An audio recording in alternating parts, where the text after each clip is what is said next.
আজকে ঈদের দ্বিতীয় দিনে এসেও গ্রামে ফিরছে হাজার হাজার মানুষ। এই মুহূর্তে আমরা আপনাদেরকে দেখাচ্ছিলাম গাবতলীর পার্বত এলাকা থেকে। দেখতে পাচ্ছেন যে কত বেশি যাত্রী চাপ। ঈদের আগেও কিন্তু এখানে এত সংখ্যক যাত্রী চাপ আমরা খুব একটা লক্ষ্য করিনি। আজকে ঈদের দ্বিতীয় দিনে এসেও হাজার হাজার মানুষ গ্রামে ফেরার জন্য পরিবারের সঙ্গে ঈদের পরে গিয়েও তারা ঈদের আনন্দ ভাগাভাগি করে নেবার চেষ্টা করবেন। তবে এখানে আজকে ঈদের দ্বিতীয় দিনে আমরা দেখতে পাচ্ছি যে এই যে সাধারণ মানুষদের ভিড়কে লক্ষ্য করে ভাড়া কিন্তু বাড়িয়ে দেওয়া হয়েছে। ঈদের আগের থেকেও বেশি ভাড়া হাঁকা হচ্ছে, ঈদের আগের থেকেও বেশি ভাড়া চাওয়া হচ্ছে। বাড়তি ভাড়ার অভিযোগ প্রত্যেকটি যাত্রী করছেন।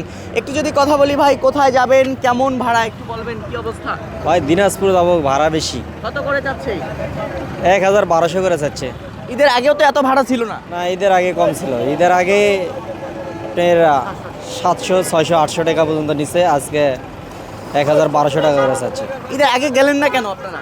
ঈদের আগে ভাবলাম যে একটু সাশ্রয় পাবো ঈদের পরে গেলে, এই জন্য। আর টাকা পয়সারও সমস্যা, যে ঈদের পরে গেলে একটু সাশ্রয় পাবো। এখন এসে কি দেখছেন আসলে? এখন আসলেই সমস্যাটা হচ্ছে ভাড়াও বেশি, তারপরও গাড়িও কম পাচ্ছি। আর যেও গাড়ি আসতেছে তারপরেও ভাড়া অতিরিক্ত, ডাবল ভাড়া। কি অবস্থা আঙ্কেল, কোথায় যাচ্ছেন? আমরা দিনাজপুর যাবো। দিনাজপুর যাবেন, কেমন ভাড়া কেমন? ভাড়া তো আগে চাই, ঈদের আগে চাই বাজার বেশি, আরো 1200 টাকা। আগে গেলেন না কেন আপনারা? আগে গিয়ে সমস্যা ছিল, এই জন্য আগে যেতে পারেন নাই? না, তখন আরো ডাবল ভাড়া ছিল, আচ্ছা, এসে ঘুরে গেছি। এখন কিভাবে যাবেন? এখন দেখি কোনো একটা পরিস্থিতি নিচ্ছি। আপনি কোথায় যাবেন? যাবো দিনাজপুর। কি অবস্থা বলেন তো, ভাড়া কেমন? ভাড়া তো ভাই বেশি। বেশি? হ্যাঁ, ঈদের আগে কেন যান নাই আপনারা? ঈদের আগে জানি এই ভাড়া বেশি কারণে যেতে পারিনি। দর্শক, দেখাচ্ছিলাম প্রত্যেকটা যাত্রীর কিন্তু একই অভিযোগ।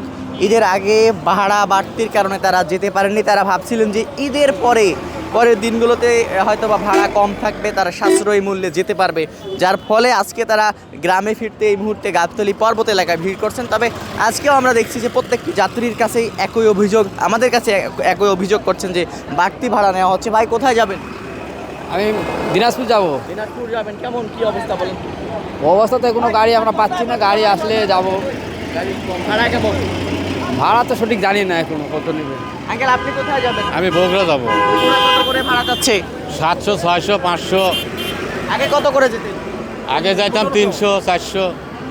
ঈদের আগে তো কম হয়, ঈদের পর তো কম হয়। হওয়ার কথা, কিন্তু আজকে রাজশাহীর এক গাড়ি চাইছে 700 টাকা। 700 টাকা। সরকারি ভাড়া কত? সরকারি ভাড়া এখন কত তা তো শুনি নাই। শ্যামলী হানিফে কত করে জান আপনার এর আগে? রানিংয়ে যাই 400 টাকা যাই। 400 টাকা, এখন কত? 700, 800। হ্যাঁ। দর্শক, দেখাচ্ছিলাম বিভিন্ন কারণে পরিবারের সঙ্গে যারা ঈদের আনন্দ ভাগাভাগি করতে পারেননি, ঈদের আগে যারা যেতে পারেননি, ঈদের দিন আনন্দ ভাগাভাগি করতে পারেননি, তারা চাচ্ছিলেন যে ঈদের পরে হলেও গ্রামে গিয়ে সকলের সঙ্গে মিলেমিশে ঈদের আনন্দ ভাগাভাগি করে নেবেন। তবে ঈদের পরেও কিন্তু আমরা দেখতে পাচ্ছি যে ঈদের পরে এসেও বাড়তি ভাড়া চাওয়া হচ্ছে। দু একটা করে পরিবহন আসলে সেগুলোর ভাড়া কিন্তু বেশি চাওয়া হচ্ছে। দেখতেই পাচ্ছেন যে বাড়তি ভাড়া চাওয়া হচ্ছে। এই বাড়তি ভাড়া যখন চাওয়া হচ্ছে তখন সাধারণ যাত্রীরা এই বাড়তি ভাড়া যাওয়ার মতো যাদের সামর্থ্য নেই, তারা কিন্তু বিপাকে পড়েছেন। এখানে গাবতলীতে এসে, গাবতলী পর্বতে এসে বিপাকে পড়েছেন। বিশেষ করে লোকাল যে পরিবহনগুলো রয়েছে, আমরা ঈদের আগে দেখেছিলাম লোকাল পরিবহনগুলোতে যাত্রীদের ভাড়া বেশি ছিল। আজকেও কিন্তু সেই একই পরিস্থিতি আমরা দেখতে পাচ্ছি। অনেকে আবার পায়ে হেঁটে হাঁটা শুরু করে দিয়েছেন, তেমনটি কিন্তু আমরা দেখেছি। ভাই কোথায় যাবেন এখন পর্যন্ত? ভাই, ভাড়া কি খবর বলেন? তখন আপনারে বলছিলাম কি অবস্থা? এখন তো ভাড়া আরো বেশি। আরো বাড়তেছে সময় যত। হ্যাঁ, আরো সময় বাড়তেছে আর ভাড়া বাড়তেছে। কোথায় যাবেন জানি? যাবো তো রংপুরে। রংপুরে কত করে যাচ্ছে? এ তো 700, 800। আচ্ছা, হ্যাঁ, তবুও সিট নেই নাকি? তবু সিট নাই। এখন কিভাবে যাবেন? এখন দেখি কিভাবে যাওয়া যায়। পরিস্থিতি দেখাচ্ছিলাম প্রত্যেকটি যাত্রীর কিন্তু একই অভিযোগ। আপনারা কোথায় যাবেন?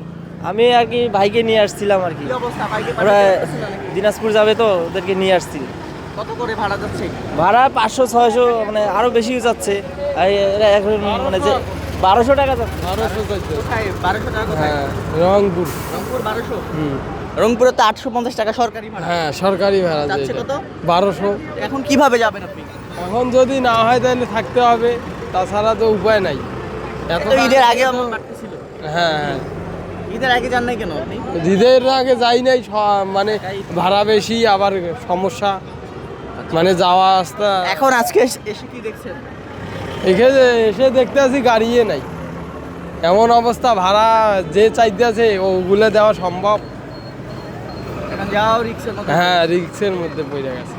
দর্শক, এই ছিল এখন পর্যন্ত গাবতলীর পরিস্থিতি। ঈদের দ্বিতীয় দিনে এসে গ্রামে ফেরা মানুষদের উপচে পড়া ভিড় আমরা লক্ষ্য করছি। তবে প্রত্যেকটা যাত্রীর একই অভিযোগ, বাড়তি ভাড়া, সরকার নির্ধারিত যে মূল্যে ভাড়া রয়েছে সে নির্ধারিত মূল্যর তোয়াক্কা করছেন না বাস চালকরা, বাসের সঙ্গে যারা সংশ্লিষ্ট রয়েছেন বাস মালিকরা, তারা কিন্তু নির্ধারিত ভাড়া নিচ্ছেন না, এমনটি কিন্তু অভিযোগ যাত্রীদের। এই ছিল এখানকার সর্বশেষ পরিস্থিতি।